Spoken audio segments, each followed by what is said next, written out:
सबको हर हर महादेव, जय महाकाल, जय माता जी, गुड मॉर्निंग। तो बज चुके हैं 10 और देखो यहाँ पे लसन लेके बैठ गई लसन। અને આ લસણ છે ને જૂનું છે જો, એટલે કેવું સુકાઈ ગયું છે. નવું લસણ છે ને એમાં મસ્ત રસ હોય અને ફોલવામાં થોડીક તકલીફ પડે. આ ઇઝીલી ફોલાઈ જાય છે પણ થોડું ખોટું છે, પણ ચાલશે. હવે તો લસણ બહુ સસ્તું થઈ ગયું છે. આપણે 400નું કિલો એ ખાઈ લીધું ને 500નું એ ખાધું ને 600નું એ ખાધું અને હવે 100 રૂપિયાનું કિલો આવવા માંડ્યું છે બોલો માર્કેટમાં. તો બ્લોગમાં બન્યા રહ્યો. નવા હોય તો પ્લીઝ ચેનલને સબસ્ક્રાઈબ કરજો, લાઈક કરજો, કોમેન્ટ કરજો. ગાઈઝ અહીંયા જો સરસ મજાની આપણે વરિયાળી છે ને તપાવી દીધી છે. તો આજે એને ક્રશ કરી લેવાની છે. કેટલી સરસ, કારણ કે હવે ઉનાળો આવ્યો એટલે આપણે શરબત પીવું પડશે ને વરિયાળીનું. બહુ મસ્ત કડકડી થઈ ગઈ, સુગંધ એટલી આવી. તો ગાઈઝ આજે આપણે છે ને ગાંઠિયાનું શાક બનાવવાનું છે. જો લોટ મસ્ત રેડી કરી દીધો છે, એકદમ નરમ. અને અહીંયા આપણે છાશનો વઘારે કરી દીધો છે. તો હવે બનાવવાનું છે પાડેલા ગાંઠિયાનું શાક. આજે તો આ સબ્જી ખાવાની હતી જો, પણ જસુ એ છે ને બધો પ્રોગ્રામ કેન્સલ કરી નાખ્યો. એ કે મારે પાડેલ ગાંઠિયાનું શાક અને રોટલો ખાવો છે. કાંઈ વાંધો નહીં, ચાલો ફટાફટ શાક આપણું બની જ ગયું છે, રેડી થઈ ગયું છે.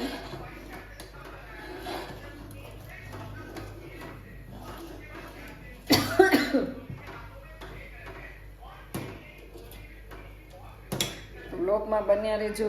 જો ફટાફટ અત્યારથી બ્લોગ ચાલુ કરી દીધો, આટલું કામ થઈ ગયું છે. અને નવા હોય તો ચેનલને ભૂલતા નહીં. એ ઉભરાઈ ગયું. ચાલો તો ફટાફટ ગાંઠિયા પાડવા. તો ગાંઠિયાનું શાક આપણું રેડી થઈ ગયું, રેડી. રોટલા વાળી જો સરસ રોટલો બની ગયો આપણો. તો ગાઈઝ અત્યારે 12:30 થઈ ગયા છે અને શાક અને રોટલા બનાવી લીધા છે આપણે. અને બહાર તો તડકો તો જો તમે માથું ફાટે એવું છે. જોકે અમારે હોય તમારે હોય જ તડકો.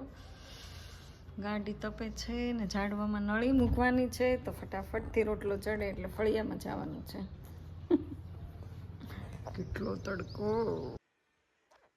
તો ગાઈસ ચાલો 5 વાગી ગયા છે ને આપણે આરામ કરવાનું પૂરું થઈ ગયું છે. બસ આપણા નસીબમાં આટલો આરામ હતો 5 વાગ્યા સુધી. તો ફરી પાછી આપણે બ્લેક સાડી પહેરીને ખરખરા તરફ જવાનું છે. તો ચાલો વ્લોગમાં બનાવ્યો. ફટાફટથી સાડી પહેરી લો. અને અહીંયા જો કેવા પક્ષી આવી ગયા છો ભાઈ, એને બહુ મજા આવે અહીંયા. એના માટે ભાખરી મૂકી છે ને તો કુરકુર કુરકુર કુરકુર ખાય છે. તો ગાઈસ ફાઇનલી આપણે જો જવા માટે નીકળી ગયા છે.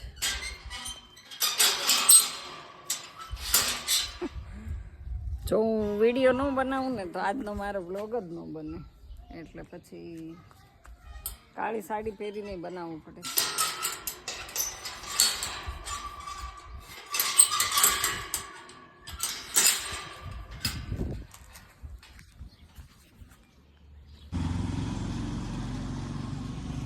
તો ગાઈસ આપણે જો અહીંયા ઊભા રહ્યા છે, કંઈ વાહન મળતું નથી પીપળવા જવા માટેનું. તો ગાઈસ આપણને જો વાહન મળી ગયું, રિક્ષા ને જો ઘોડા લઈ લીધા. તો ગાઈસ અત્યારે જો હવે આપણે પીપળવા પહોંચવા આવ્યા અને અમારા છોકરી જો ઘોડા ક્યાંથી લીધા છે?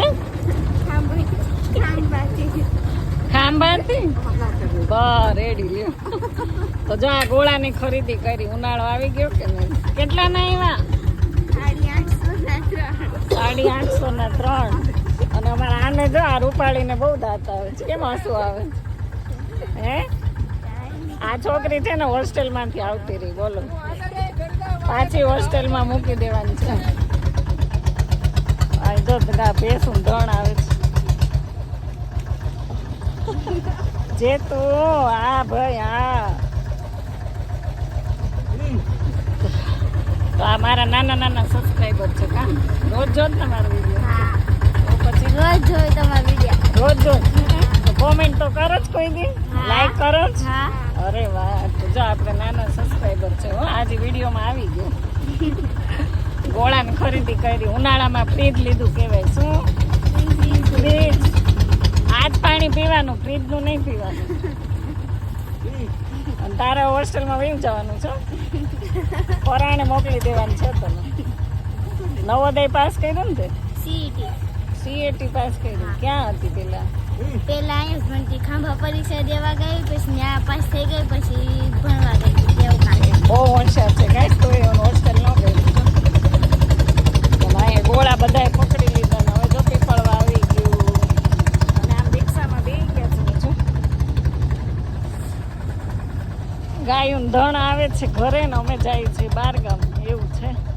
તો અમને જો રિક્ષા ઘર સુધી પીપળવાન બજારમાં આપણી રિક્ષા જાય છે.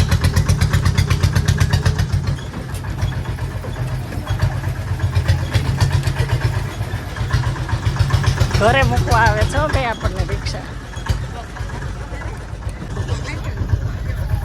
ટાટા.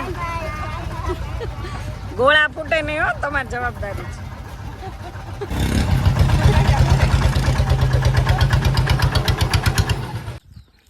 જો છોકરો ટાયર હલાવે.